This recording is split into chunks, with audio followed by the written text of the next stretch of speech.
This call is now being recorded.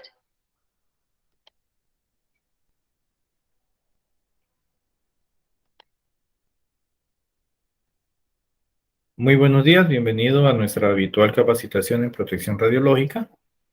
Es para hacer y dosimetría personal, pues realmente un placer poder desarrollar este plan de capacitación, este plan de formación, y gracias a la acogida que hemos tenido por parte de ustedes en cumplir con nuestras metas en el 2021 e iniciando labores nuevamente ahora en el 2022.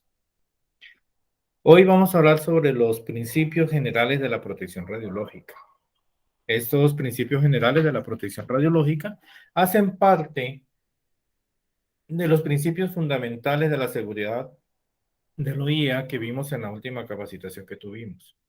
Solo que vamos a tocar aquí, pues, los principios generales de una manera más exacta, más puntuales, hablando un poquito más sobre los tres pilares en los que se ha cimentado por muchos años la protección radiológica. La ICRP, o sea, la Comisión Internacional de Protección Radiológica, ha establecido que el principal objetivo de la protección radiológica es emplear a un nivel adecuado de protección para el ser humano y al medio ambiente, sin delimitar inadecuadamente las prácticas beneficiosas de la radiación ionizante. Tengamos en cuenta que la radiación ionizante tiene beneficios. Mientras se tenga una práctica que se esté utilizando de manera controlada, tiene una gran cantidad de beneficios que favorecerá a la sociedad y al individuo en el uso de ellas mismas. Obviamente, esta protección se logra, pues, logrando y armonizar las labores que se utilizan, las prácticas con radiaciones ionizantes y todas las medidas que sean necesarias en cuanto a seguridad y protección se refieren. Aquí en estas imágenes que vemos las chimeneas, o lo que más llama la atención a todos de una son las chimeneas que tienen una central nuclear. Y muchas personas se asombran y algunos piensan que lo que está arrojando esas chimeneas no es otra cosa más que humo, producto de algún tipo de combustión, o que es material radiactivo que se está arrojando al medio ambiente. Pues realmente no es así. Las centrales nucleares, a pesar de todo el temor que les tenemos, son supremamente seguras y muy amigables con el medio ambiente. Allí se refleja muchísimo más esa compatibilidad entre el uso benéfico de las radiaciones ionizantes, la protección de los trabajadores, porque en esas centrales se protegen a los trabajadores de una manera adecuada, se llevan unos rigurosos procedimientos de seguridad y protección. Y además, al medio ambiente se le protege. En esa chimenea lo que vemos que se emite no es otra cosa más que vapor de agua. Una central nuclear lo que hace es utilizar un reactor nuclear que va a funcionar como un instrumento que va a calentar el agua y a través de ese vapor que sale a presión, pues se genera el movimiento de turbinas y allí producimos electricidad. Entonces vemos que la central nuclear tiene unos beneficios, ¿cierto? Produce electricidad. Una central nucleoeléctrica, el principal beneficio es que produce electricidad de muy bajo costo y genera beneficio para la sociedad, genera progreso, desarrollo, pero a la vez es amigable con el medio ambiente, bastante amigable con el medio ambiente. Si vemos las centrales nucleares, ellas son pues áreas que son protegidas y en las vecindades o dentro de esas áreas protegidas pues puede crecer la naturaleza. Hay una gran cantidad de animales, de insectos que empiezan a florecer allí, que empiezan a establecer su hábitat allí nuevamente. Y como no están amenazados por la presencia humana, pues hay todo un ecosistema que se empieza a generar, a formar y que es protegido por la administración de la central nuclear. Entonces esto lo muestro aquí es como un ejemplo, como un buen ejemplo de cómo se puede lograr ese uso benéfico de las radiaciones ionizantes y a la vez proteger a los trabajadores y al medio ambiente de los efectos nocivos que puedan generar las radiaciones ionizantes. Todo esto se puede lograr teniendo en cuenta un principio que es, podríamos llamar o podríamos decir, que es el generador de todos los principios de la seguridad y protección, que es el principio ALARA. El principio ALARA viene de un término inglés, as low as reasonably achievable, me perdonan por mi inglés, pero as low as reasonably achievable. Las iniciales de ella, pues de allí dice Alara, y siempre que empezamos en Alara es esta frase que no significa otra cosa más que tan bajo como sea razonablemente alcanzable. Dense cuenta que en ningún momento los principios de la protección radiológica me están diciendo que los niveles de radiación que yo debo alcanzar sean cero, sean nulos, sino que todas las medidas de protección que yo debo implementar deben gestionarse de tal manera que yo logre el más bajo nivel que sea razonablemente alcanzable. Ese razonablemente es fundamental, porque no, yo tengo que mirar si los niveles de radiación que tengo de fuga en una instalación radiológica o en una instalación nuclear, en una instalación radiactiva o en una instalación radiológica, si los niveles de radiación que yo estoy midiendo en las vecindades están dentro de unos niveles que son aceptables, que son benéficos para el medio ambiente, unos niveles que no causan ningún tipo de daño, entonces no tengo por qué hacer mayores, un esfuerzo más grande o más allá o extralimitado en costos, en, en infraestructura, en recursos humanos, recursos administrativos que, que no justifican para nada el que tenga la implementación de esas medidas tan estrictas.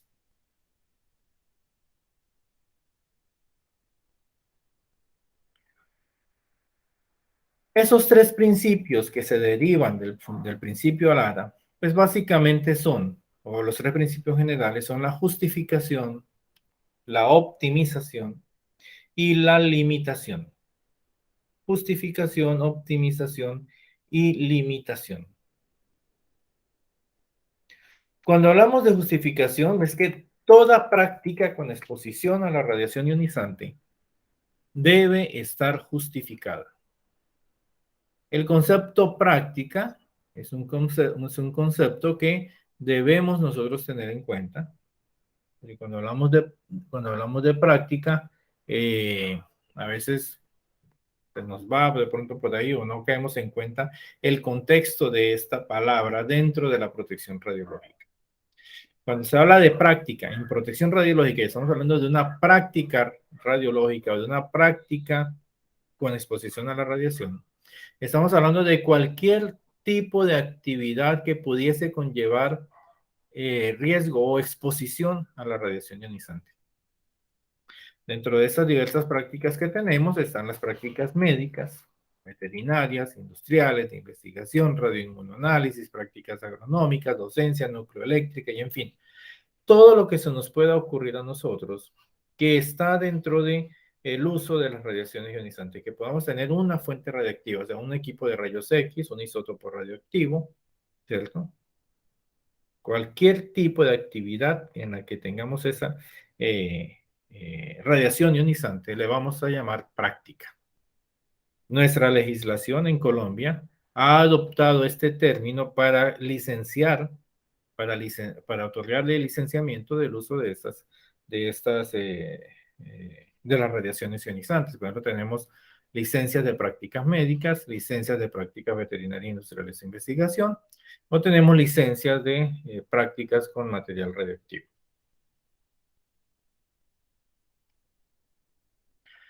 Entonces, como les decía, toda práctica tiene que estar justificada. Y cuando hablamos de la justificación, estamos sopesando riesgo versus beneficio. Riesgo-beneficio. ¿Qué pesa más en la balanza de evaluación? Si definitivamente el riesgo supera el beneficio, pues es una práctica que no está justificada.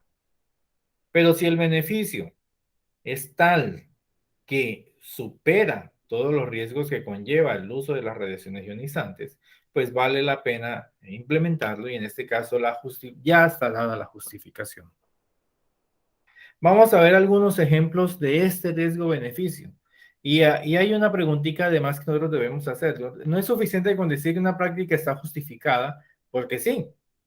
Si yo digo, bueno, pues si yo digo cirugía ortopédica, si digo hemodinamia, o tengo un equipo de rayos X dentro de una sala, donde voy a realizar unos procedimientos, ¿cierto? Y yo digo, bueno, en ese procedimiento, pues estoy salvando vidas. Estoy haciendo, por ejemplo, cirugía ortopédica, estoy mejorando la calidad de vida de un paciente. Le estoy reconstruyendo eh, partes óseas, le estoy reconstruyendo su movilidad, su estructura esquelética, ¿cierto? Estoy colocando clavos, tornillos para permitir una nueva osteosíntesis, recuperar la funcionalidad de una extremidad, recuperar la funcionalidad y el soporte que da la columna vertebral, ¿cierto? O cualquiera que sea la práctica en la que yo tengo rayos X, yo digo, sí, estoy en un paciente, lo estoy irradiando y tengo un personal que está alrededor. Miremos riesgo-beneficio en una práctica de esa, en cirugía ortopédica, por ejemplo. El beneficio es para el paciente. El paciente, obviamente, ya el solo hecho de que va a mejorar su calidad de vida, ya se está beneficiando, ¿cierto? Recupera su movilidad, recupera la función de alguna de las estructuras óseas y entonces ya se justifica. Pero hay un riesgo. El riesgo es la irradiación misma del paciente. La irradiación de un personal que va a estar allí dentro de la sala de cirugía. Un médico ortopedista, alguien que va a ser un instrumentador quirúrgico, un anestesiólogo, un auxiliar de enfermería, un enfermero rotador, ¿cierto? Y cualquier otro tipo de profesional que sea necesario que esté dentro de la cirugía cuando se están utilizando los rayos X. El mismo tecnólogo de rayos X, por ejemplo. Entonces, esto hace que allí haya un riesgo para un grupo de personas y un beneficio para un paciente. Entonces uno dice, bueno, pues yo tengo un solo paciente que se va a beneficiar del procedimiento, entonces no veo cuál es el beneficio. ¿Cómo justifico esa práctica? Se justifica porque es que no es un único paciente el que va a recuperarse del problema que tenga, sino que son cientos de pacientes los que a lo largo de un año o miles de pacientes que a lo largo de la vida útil de esa instalación, de esa práctica, va a recuperarse. Entonces allí estamos generando un beneficio a la sociedad, que nosotros decimos, listo, entonces justifica el riesgo que asumen los que se asume al tener un paciente allí, pero obviamente ya está establecido que claramente el mayor beneficiado es el paciente. Sí, él está expuesto a radiaciones, pero eso le va a permitir a él recuperar su calidad de vida. Pero hay un grupo de trabajadores que podrían estar en riesgo. No es suficiente con que eso exista, sino que debe alguien justificarla. Alguien debe realmente justificar esa práctica. El dueño de la práctica, el dueño de la instalación, debe demostrar que esa práctica es necesaria, que es útil, que es benéfica, pero alguien debe dar el visto bueno y decir, sí, sí, está justificada, adelante. Entonces, vamos a ver otros ejemplos y finalmente vemos quién es el que justifica la práctica.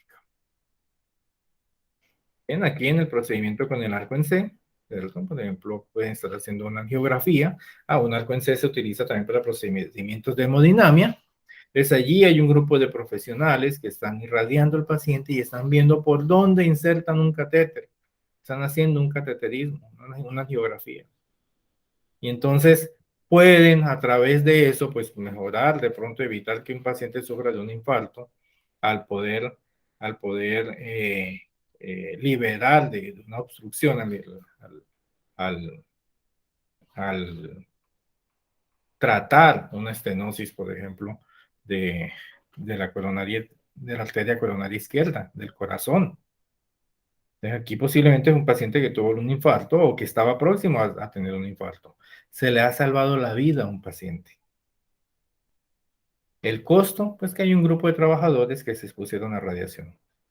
Pero claro, hay otros principios que vamos a ver más adelante y se sobreentiende que esos trabajadores pues estuvieron protegidos de alguna manera con algunos elementos como delantales plomados, gafas plomadas, en fin. Aquí tenemos otra práctica, que esto es una cámara, una gamma cámara. Aquí el paciente es el que es radiactivo. Al paciente se le inyecta un radiofármaco, un material que es radiactivo, que va y se aloja en alguno de los órganos, en alguno de los tejidos de su cuerpo, y me va a mostrar como resultado dónde existen lesiones en su sistema óseo, por ejemplo, si es una gamografía. Entonces, esos punticos que vemos iluminados posiblemente sean puntos de metástasis óseas producto de un cáncer. Entonces, allí se puede hacer un rastreo de cómo está evolucionando una enfermedad y se pueden tomar acciones que sean rápidas para evitar que la enfermedad metastásica lo invada completamente. Entonces, todos esos puntos de metástasis que se pueden visualizar allí se pueden ir resolviendo, se pueden ir tratando, ya sea con terapia metabólica o con radioterapia o con cualquier otro tipo de terapia que se considere. Entonces, esto es aquí, gracias a las gamografías óseas, por ejemplo. ¿Cuál es el riesgo? Pues el riesgo implica es tener una instalación radiactiva donde yo tengo isótopos radioactivos. El riesgo para el paciente porque le va a inyectar material radiactivo, ¿cierto? Él tiene radiaciones. Hay un riesgo para la familia del paciente porque él podría contaminar a algún familiar. Hay un riesgo para los trabajadores. Hay un riesgo incluso para el medio ambiente porque este paciente va, va a miccionar, va a excretar, puede haber regurgitación, vómito, ¿cierto? Y todo lo que salga del paciente es radiactivo y esos desechos pueden ir a la alcantarilla y esas alcantarillas van a una planta de tratamiento y esas plantas podría haber personas allí trabajando también. Entonces, se genera una gran cantidad de riesgo con respecto a eso. Pero el beneficio es que pacientes que están pasando por procesos metastásicos, que están combatiendo una enfermedad tan terrible como el cáncer, pues van a encontrar pronta solución a sus metástasis y van a mejorar significativamente su calidad de vida. Solo quien ha padecido esta enfermedad, solo quien padece esas enfermedades puede conocer los dolores tan terribles que producen esas metástasis en los huesos. Otro tipo de práctica que se puede tener es la práctica industrial. Este aparatico que tenemos aquí no es otra cosa más que un contenedor. Tiene una fuente radiactiva dentro, iridio 192. Esa fuente se conecta a una sonda aquí. De un lado se conecta a una sonda y por otro lado se conecta a un tipo de manivela que va a hacer que la sonda se mueva, que salga un alambre que va allí, que la sonda lo único que hace es guiar el alambre y ese alambre en la punta tiene el material radiactivo y se va a utilizar para hacer unas gamografías industriales. En el caso de oleoductos, pues se va a verificar que ese oleoducto, en las soldaduras, donde termina un tubo y empieza el otro, y hay unos puntos de soldadura, se verifica que esos puntos de soldadura sean estables, que sean de óptima calidad, que no se vaya a deteriorar el tubo. Porque si el tubo se rompe, pues el derrame de petróleo va a ser terrible, por ejemplo. Y si se derrama el petróleo, pues el daño medioambiental va a ser supremamente grande. Entonces aquí vemos otra vez riesgo-beneficio. ¿Cuál es el riesgo? Pues el riesgo es que tengo material radiactivo que va a transportarse libremente por carreteras, ¿cierto? Un material radiactivo que es un peligro que si llega a caer en manos inadecuadas, no porque se pueda hacer de pronto bombas nucleares, eso no es posible, no es posible tener una bomba nuclear con cualquier tipo de isótopos. Pero sí se pueden fabricar bombas sucias, por ejemplo. Se pueden fabricar bombas sucias. Una bomba sucia es que a cualquier tipo de explosivo le amarran una fuente radiactiva y explotan, y al explotar, pues la fuente radiactiva se va a fraccionar en miles de trozos, en miles de pedazos, que van a quedar incrustados en todo el radio de la explosión, y para poder solucionar todo eso, pues hay que, primero el daño que hace la bomba, y segundo, pues el área que va a irradiar, que va a quedar irradiando bastante grande, y recoger todo ese material radioactivo es supremamente engorroso, además del riesgo que implica para las personas que van a hacer esa labor.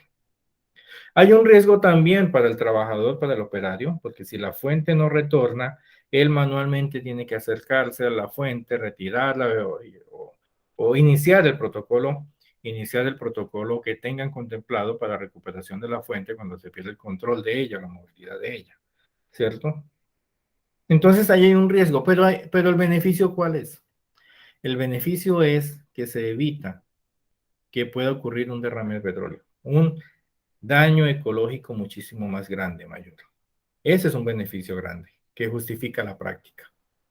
Y esto se hace incluso con tanques químicos tanques que contienen sustancias químicas muy peligrosas, entonces se le hacen gamografías o radiografías de esta manera.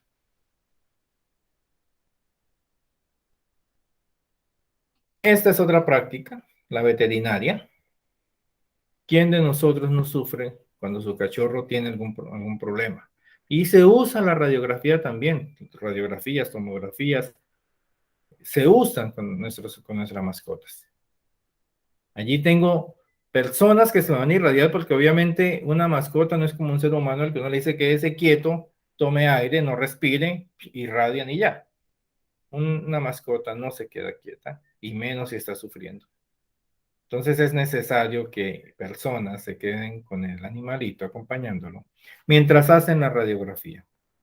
El beneficio, pues, que vamos a curar o vamos a poder proceder con algún procedimiento adecuado, tratamiento adecuado para la enfermedad que le detecten. En este caso, lo que vemos aquí son cálculos vesicales de este animalito. Entonces, ¿quién justifica estas prácticas? Como vemos, simplemente comparando riesgo-beneficio, pues, eh, bueno, uno tiene que ser muy indolente para decir que una práctica veterinaria no genera beneficios, pero sí genera beneficios porque amamos a nuestras mascotas, ¿cierto? Y mejoramos la calidad de vida de nuestras mascotas cuando es necesario. La justificación está en manos de la autoridad reguladora. Entonces, toda práctica debe estar justificada, pero la justificación no la hace únicamente el hecho de que sea benéfica, sino que esa justificación debe tener un aval. Y ese aval está en manos del marco normativo que tenga el Estado dentro del cual se va a ejercer la práctica. En nuestro caso, en Colombia, la autoridad reguladora que va a autorizar esas prácticas son Ministerio de Salud a través de las Secretarías de Salud o Ministerio de Minas y Energía a través del Servicio Geológico Colombiano, dependiendo de si se está hablando de prácticas con rayos X o prácticas con material radiactivo, con isótopos radiactivos.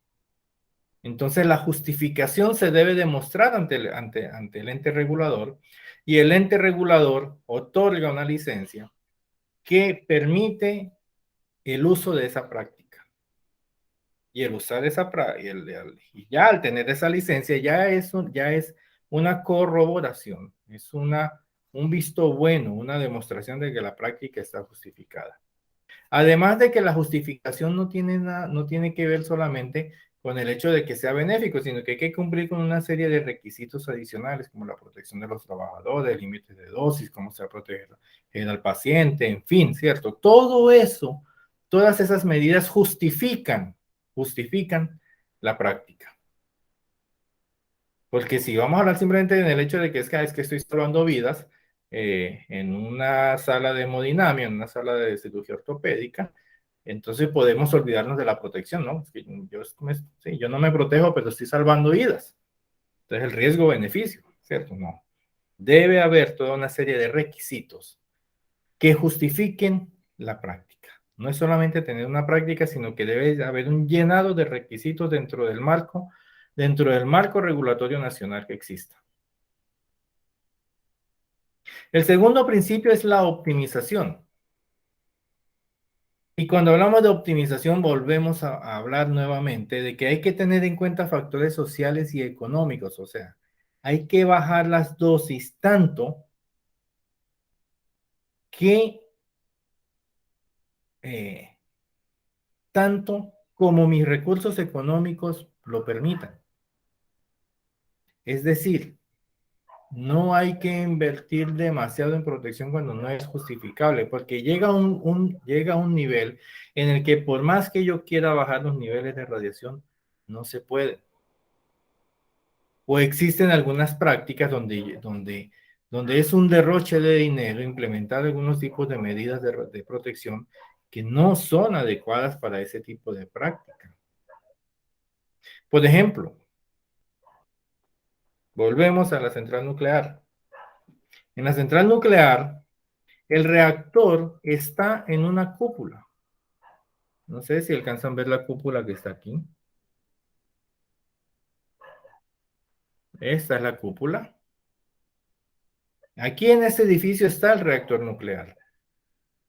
Este edificio se construye de tal manera que pueda soportar incluso ataques con bombas. Se construye de tal manera que pueda soportar el impacto de un avión y generar el mínimo daño posible a la estructura. Es decir, sí, de pronto se descascara, se crea una que otra grieta, pero no va a destruir la estructura ni va a representar un riesgo que genere fuga de radiación. Y se construye de tal manera, dense cuenta de esto, es cuánto hormigón hay aquí, acero y hormigón hay allí, en esta construcción, que no va a permitir la fuga de la radiación. Vean cuántos metros hacia abajo en el suelo también se construye. Y como les decía, un avión puede impactar al edificio donde está el reactor que no le va a ocurrir mayor daño. En este caso, porque el riesgo es bastante alto. El riesgo de perder el control de un reactor nuclear es muy grande. Entonces, el edificio se construye de tal manera y hay que invertir los recursos económicos que se necesiten para evitar que la radiación salga o que algún factor externo pueda generarme daños en la infraestructura y permitir así la fuga de radiación. Entonces allí es necesario implementar esas medidas. Además, al interior de la instalación, pues hay elementos robotizados que mueven el combustible nuclear y hacen la carga, descarga del combustible nuclear. Hay que mover material radiactivo, desechos radiactivos además.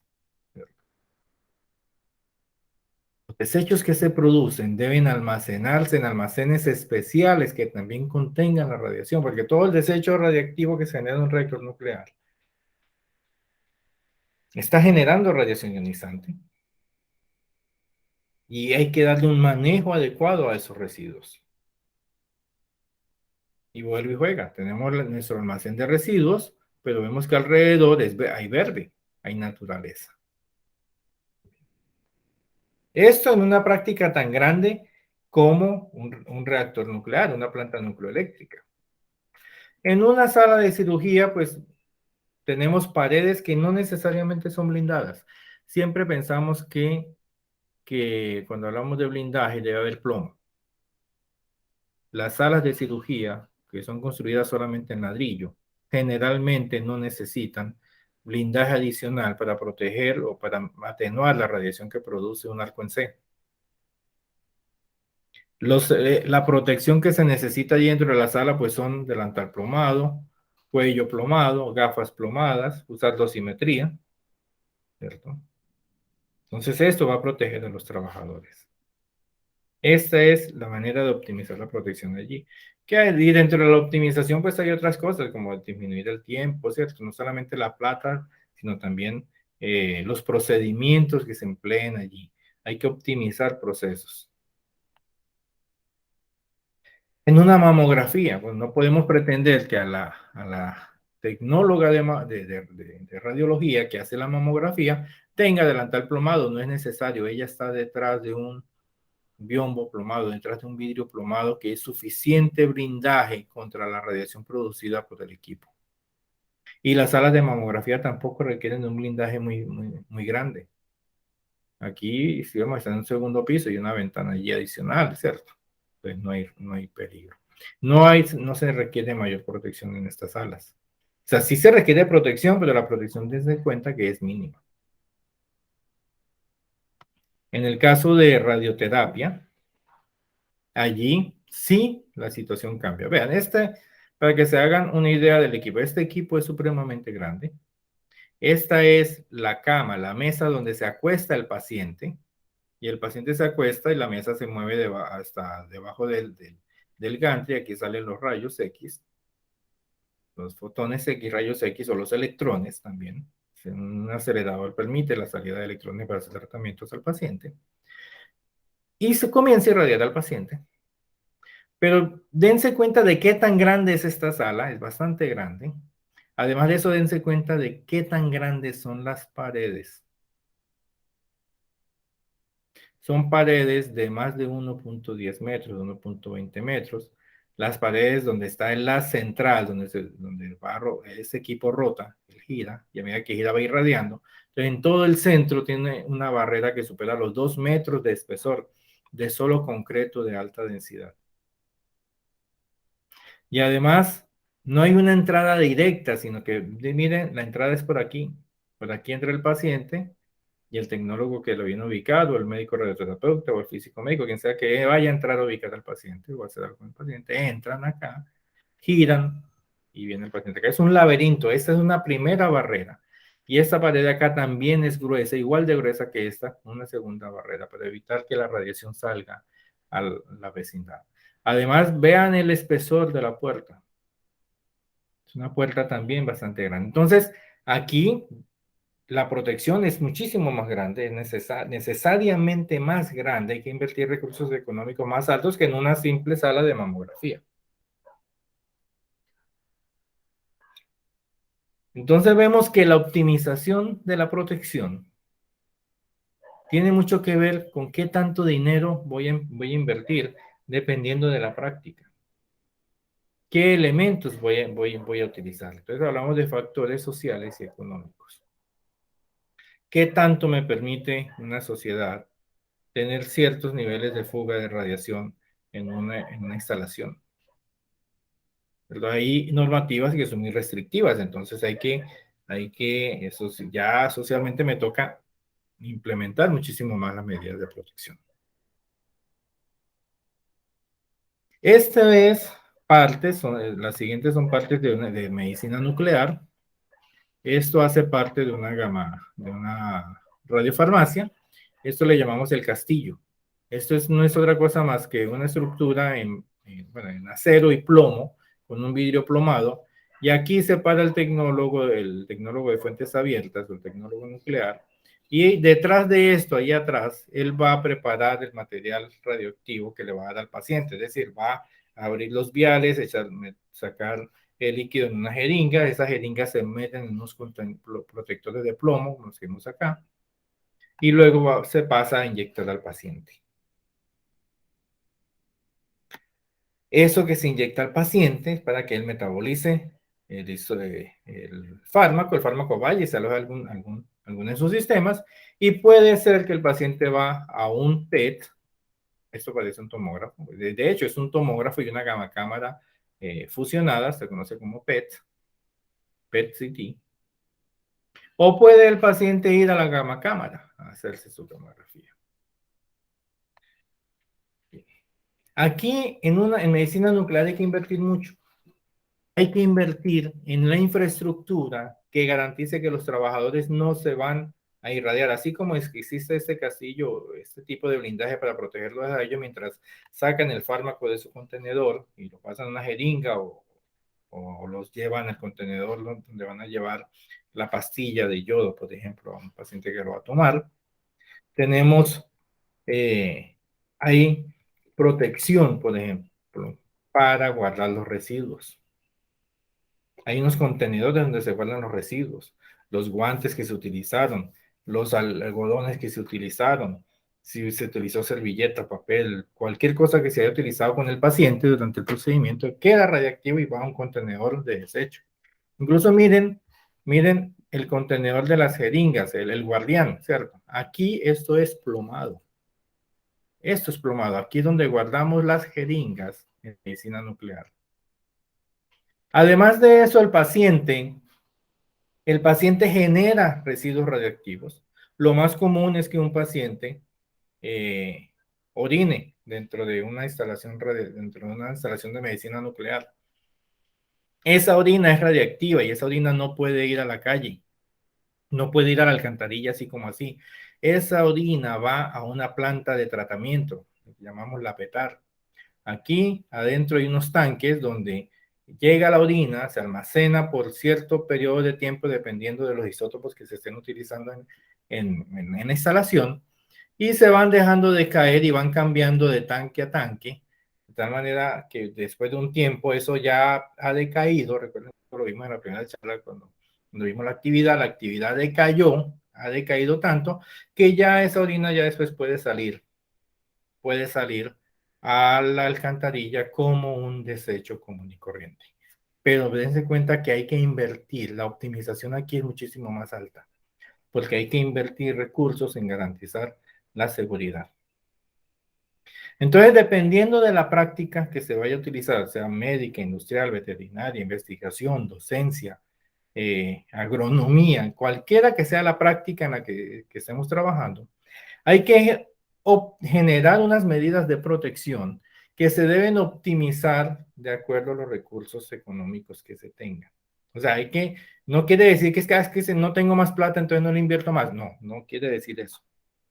Cuando hablamos de los factores económicos, que se debe tener en cuenta los recursos económicos que se tienen, es que los recursos económicos que se tienen deben ser lo suficientes para poder generar una protección adecuada, de tal manera que yo logre el nivel más bajo razonablemente alcanzable. Entonces aquí, por ejemplo, aquí no, ya la orina llega a unos niveles donde se puede pasar a la alcantarilla. Pero si yo quiero que esa orina tenga un cero total, esa orina debe durar años ahí almacenada. Entonces eso es irracional. Eso no es razonable. No es razonable. Entonces yo tendría que tener unos tanques muchísimo más grandes y más grandes, invertir más en el cuidado de esos tanques porque eso es en acero y de todas formas la orina es sumamente corrosiva, lo va a tener deteriorando con el tiempo. En fin, entonces eso es optimizar, es invertir los recursos que se necesitan para lograr el nivel más bajo razonablemente alcanzable. ¿Cierto? No es razonable que yo a un tecnólogo en densitometría ósea, por ejemplo, le dé delantal plomado, cuellos, gafas y guantes plomados. No es razonable. Y además de eso que le construya un biombo plomado. Eso no es razonable, eso no es optimizar, eso es derrochar. En una sala de densitometría, los niveles de radiación son tan bajos que no se necesita protección dentro de esa sala. Es más, no se necesita blindar las paredes de esa sala. Entonces, eso tiene que ver con la optimización. ¿Qué tipo de práctica tenemos? Y eso está asociado a los niveles de radiación que se producen en esa práctica. Si el personal que está trabajando allí y el público en general está dentro de unos niveles de radiación adecuados. Entonces yo optimizo mi práctica para que los niveles de radiación que están allí sean los adecuados. Y de allí deriva entonces el último principio, que es la limitación. Es la limitación. ¿La limitación de qué? La limitación de la dosis. Yo debo garantizar unos límites de dosis para el trabajador y para el público. Para el trabajador y para el público. No quiere decir que al paciente yo no le haga una limitación, no le haga un control de dosis, ¿no? Lo que pasa es que para los pacientes se establecen otros niveles que nos van a dar una orientación que se conocen como niveles de referencia o niveles orientativos. En esos niveles de referencia, lo que hace cada institución es establecer cuál es la dosis más común, por decir algo, cuál es la media de dosis que se entrega a los pacientes por determinados procedimientos. Y si en algún momento se excede de esos niveles de referencia, entonces hay que hacer una evaluación. No, pero no podemos decir, doctor, ya llegamos a 20 milisieverts con ese paciente, suspendamos el tratamiento. No, no se puede.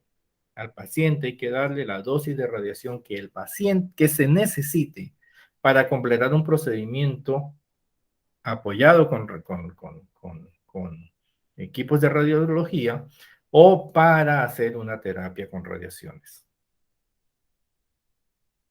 Una vez se completa el procedimiento, ahí sí se debe hacer la evaluación de dosis, se hace el registro de qué dosis recibió. Cuando se hace el registro de la dosis que se recibió, ya uno mira si está dentro de los niveles de referencia o no.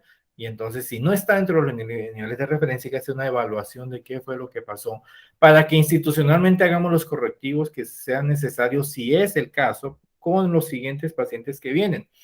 Porque puede ser que es que con este paciente tocó irradiarlo por múltiples razones. De pronto el paciente no colabora, de pronto fue un paciente que durante el procedimiento aparecieron otras complicaciones y que tocó darle más radiación, que el catéter nos quedó una duda si perforó o no perforó algún vaso, y entonces vamos a ver si salir de dudas. Entonces hay muchas cosas que pueden hacer que un procedimiento se demore más. La obesidad del paciente. Un paciente muy obeso dificulta más la visualización con rayos X. Entonces eso hace que el procedimiento se haga más lento y que lleve más radiación.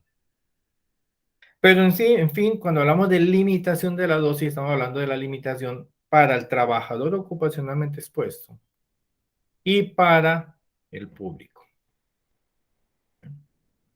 Así que las dosis recibidas a las personas debido al uso de las radiaciones ionizantes, a excepción del diagnóstico y el tratamiento médico, no deben sobrepasar los límites de dosis establecidos. Hay unos niveles de dosis que ya lo vimos en charlas anteriores y vamos a volverlo a repasar aquí. Para los trabajadores, o sea, TOE, trabajador ocupacionalmente expuesto, son los siguientes.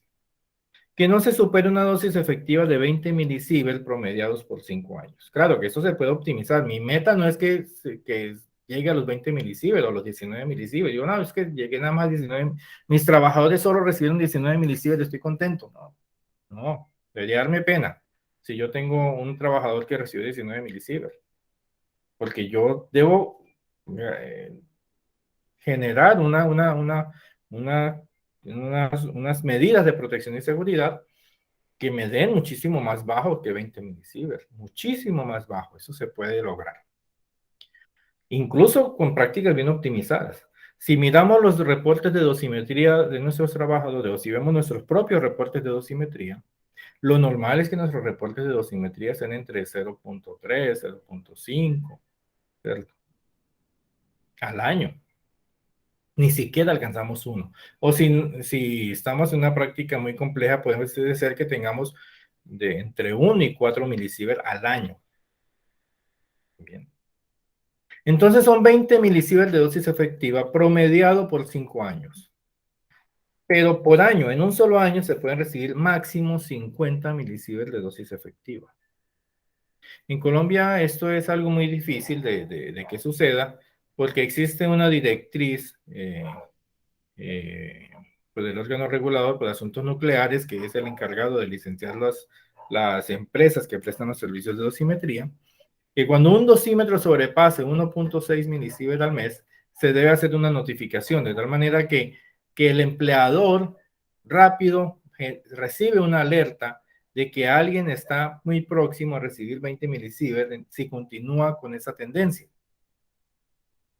Sin embargo, pues en algunas prácticas puede darse el caso de que 50 milisieverts se dé en un solo año. Pero aún así, el promedio de los 5 años, incluyendo que en un año haya recibido 50, no debe ser superior a 20 milisieverts por año. En el cristalino, ojo, en la normativa internacional, el ICRP, la ICRP, en el año 2007 dijo que para el cristalino, la dosis, perdón, en el 2011, la dosis del cristalino que estaba en 150 milisieverts de dosis equivalente se bajara a 20 milisieverts promediado por un año. Promediado por un año. Perdón, promediado por 5 años. Sin que en un solo año se excedan los 50 milisieverts, muy similar a la dosis efectiva cuarentena. En extremidades y piel también debo garantizar la dosis, que no se superen los 150 milisieverts de dosis equivalente. Y para trabajadoras embarazadas, yo debo garantizar que no excedan un milisievert de dosis efectiva desde el momento en que declaran su embarazo. Desde el momento en que dice estoy embarazada, a partir de ahí hasta que termine su embarazo, debo garantizar un milisievert de dosis efectiva. Que es la misma dosis del público. Para el público es un milisievert de dosis efectiva promediada por 5 años. Máximo en un solo año, 5 milisieverts de dosis efectiva. Entonces, estos son los principios generales de la protección radiológica, ¿cierto? La justificación, toda práctica debe estar justificada. La optimización, o sea, ¿qué recursos voy a invertir yo para lograr que las dosis que tengo en una instalación sean lo más bajas o razonablemente alcanzables?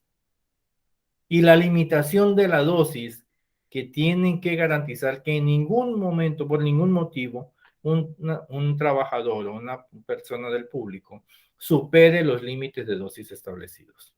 Y aunque esos son los límites de dosis establecidos en la normativa, incluso en la normativa internacional, nosotros institucionalmente podemos establecer límites de dosis muchísimo más bajos que esos, que se conocen como límites operacionales de dosis. Bien, esto ha sido todo por hoy. Esperamos vernos dentro de un mes. El examen para poder certificar esta práctica, perdón, para poder certificar esta charla, van a ser dos cosas. Uno, llenan el formato de asistencia que se les ha enviado. Y dos, deben hacer un mapa mental y enviarlo al correo electrónico que se les sugiere en ese formato. Bien, entonces son dos condiciones que deben hacer. Llenar el formato de asistencia y enviar un mapa mental. Lo envían por correo. Lo envían por correo al correo que esté allí planteado. Mi correo es carlosvega@segrat.com. ¿Listo? Muchas gracias y hasta luego.